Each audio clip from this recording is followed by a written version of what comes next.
Welcome to the Ontario Mortgage and Real Estate Insights podcast, your go-to source for the latest developments, trends, and regulatory changes in the industry. I'm your host, Steve Hamoan, here to provide you with insights sourced from reputable news outlets to help you stay informed and make well-informed decisions. This podcast is brought to you by Real Approved Inc., a trusted mortgage brokerage dedicated to helping Canadians achieve their homeownership dreams. Visit realapproved.ca to learn more about how their experienced team can assist you with your mortgage needs. Let's dive into today's episode. Today, we're exploring the implications of Ontario properties not having been assessed for property tax calculations since 2016. The Municipal Property Assessment Corporation, or MPAC, is responsible for these assessments, which are crucial for determining property taxes. With the last assessments conducted almost a decade ago, the Ontario government's decision to pause reassessments in 2020 due to the COVID-19 pandemic has raised concerns among property owners. Many are worried that when assessments resume, their property taxes could skyrocket. Greg Martino, the Vice President and Chief Valuation and Standards Officer at MPAC, has addressed these concerns. He emphasizes that potential increases in property taxes will depend on the relative change in a property's assessment compared to others in the area.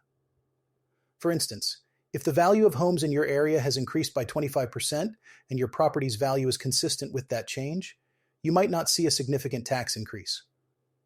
However, if your property's value has risen more than the average, you could experience an upward shift in your taxes. Conversely, a lower than average increase in property value might result in a tax reduction. Colleen Smith, the Chief Financial Officer for the City of Barrie, advises residents to closely examine their assessed values against the city's average changes. She notes that municipalities like Barrie will not see additional revenue from these reassessments, as they only collect the amount needed to fund their approved budgets. Instead, new tax revenue is generated from property improvements like renovations or new builds, which are factored into the city's budget to help offset tax rate impacts. Smith also highlights that the province is reviewing the property tax and assessment system, with Barrie actively participating. She points out that outdated assessment values create uncertainty and potential inequities, as the tax burden may not accurately reflect current market values.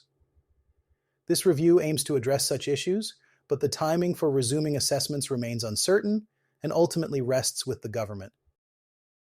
David Jones, a resident of Tiny Township and member of the Ontario Property Tax Alliance, has expressed concern over rising property taxes, which he describes as unsustainable. The Alliance advocates for more efficient use of property tax dollars, emphasizing the need for reform in how taxes are levied and municipal budgets are determined. Jones believes that property taxes should rise in line with inflation to avoid financial strain on residents and to maintain home ownership affordability. In Collingwood, Councillor Christopher Baines recently proposed a motion urging the Ontario government to unpause property assessments. Although the motion was withdrawn before council discussion, Baines likened the situation to a dental cavity, suggesting that regular reassessments are necessary to prevent long-term issues. His comments reflect a wider concern that prolonged delays in reassessment could exacerbate financial pressures on taxpayers. The Canadian 5-year bond yield has recently plunged to its lowest point since June 2022, driven by new economic uncertainties and global trade tensions. This drop follows the announcement that the United States has imposed a 25% tariff on most Canadian goods and a 10% tariff on oil and gas. These tariffs represent the most significant trade shock Canada has faced since the 1930s. The Government of Canada 5-year bond yield fell to 2.55% before slightly rebounding to 2.63% by midday Monday. Rate watcher Ryan Sims from TMG remarked that while lower bond yields are generally welcomed, they come at the cost of economic turmoil. Over the weekend, several lenders began cutting rates, with some reductions as much as 25 basis points or 0.25%. Ron Butler from Butler Mortgage shared with Canadian Mortgage Trends that he anticipates further rate cuts, with insured rates potentially dropping by 20 to 25 basis points and conventional rates by up to 30 basis points. He noted that while a few sub-4% insured rates are already available, more are expected to emerge soon. However, Butler cautioned that this is speculative, as the duration of these tariffs remains uncertain. The decrease in bond yields reflects investors' fears that the new tariffs will slow trade, weaken economic growth, and increase the likelihood of the Bank of Canada implementing rate cuts. According to a report from RBC Economics, a persistent tariff of this magnitude could be recessionary for Canada, potentially raising the current unemployment rate of 6.7% by an additional 2 to 3 percentage points.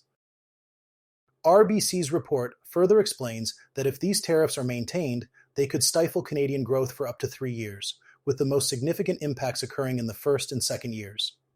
In response, Canada has announced retaliatory measures, imposing 25% tariffs on $155 billion of U.S.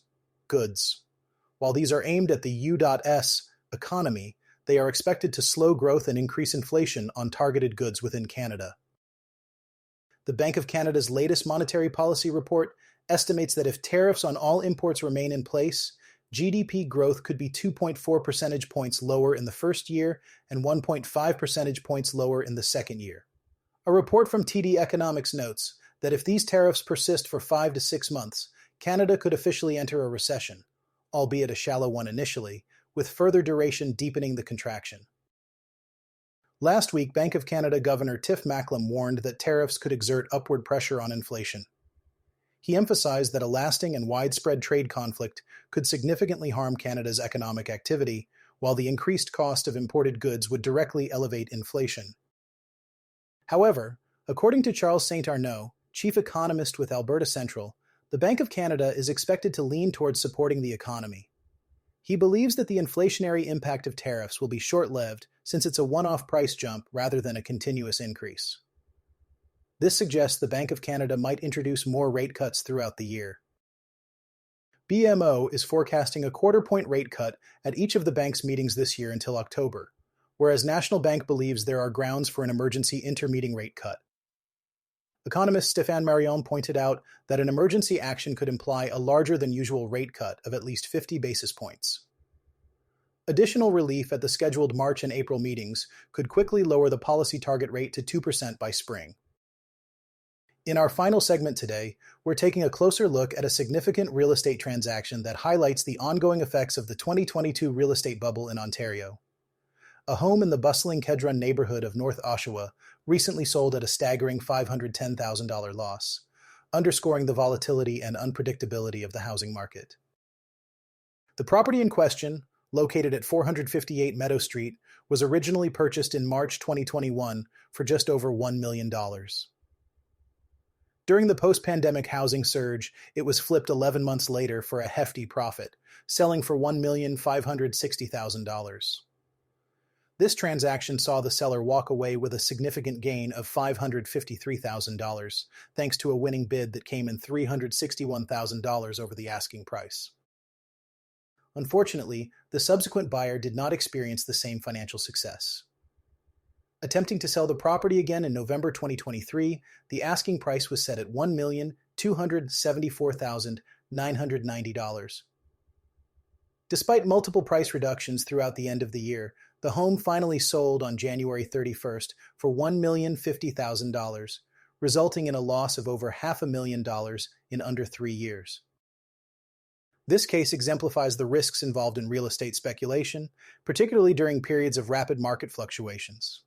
The 2022 real estate bubble created an environment where prices soared, attracting many investors and speculators eager to capitalize on the momentum. However, as this sale demonstrates, the market can also correct itself just as swiftly, leaving some with substantial financial losses.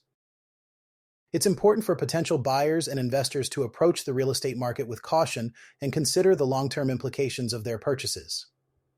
While the allure of quick profits can be tempting, the market's inherent unpredictability means that thorough research and a cautious strategy are essential to mitigate risks.